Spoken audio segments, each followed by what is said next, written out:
১০০ বছর বয়স। স্বাধীন ভারতে যতবার নির্বাচন হয়েছে ততবার ভোট দিয়েছেন মোহাম্মদ ইসফাক খান। সেই শতায়ু বৃদ্ধের নাম নেই ২০০২-এর তালিকায়।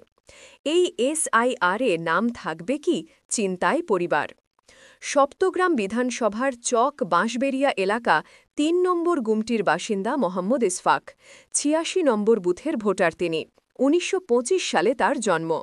রুজিরুটির টানে উত্তরপ্রদেশের গোরখপুর থেকে বাঁশবেড়িয়া চলে আসেন তিনি।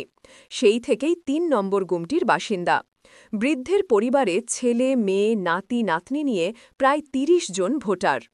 পরিবারের কর্তা তিনি নিজে, অথচ শেষ এসআইআরে নাম নেই তার।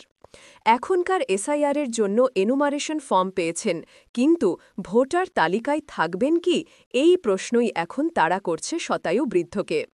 শতায়ু ভোটারের ছেলে মোহাম্মদ সাজ্জাদ খান বলেন, আমাদের পরিবারের কর্তা হলেন বাবা। আমার নাম আছে, আমার ছেলের নাম আছে, শুধু বাবার নামটাই নেই। অথচ শেষ লোকসভা, বিধানসভা, ২০০২-এর আগে এবং পরে সব নির্বাচনেই ভোট দিয়েছেন তিনি।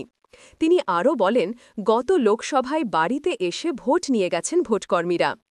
এসআইআর শুরুর পর থেকে রাজ্যের বিভিন্ন প্রান্ত থেকে আত্মহত্যার অভিযোগ প্রকাশ্যে এসেছে। বুধবার সকালে তা নিয়েই এক্স হ্যান্ডেলে কমিশনকে আক্রমণ করেন মুখ্যমন্ত্রী মমতা বন্দ্যোপাধ্যায়। লেখেন, রাজ্যে এসআইআর শুরুর পর ২৮ জনের মৃত্যু হয়েছে। মূল্যবান প্রাণ চলে যাচ্ছে নির্বাচন কমিশনের অপরিকল্পিত সিদ্ধান্তের কারণে। মুখ্যমন্ত্রী অবিলম্বে পরিস্থিতি মোকাবেলায় কমিশনকে পদক্ষেপের আর্জি জানিয়েছেন।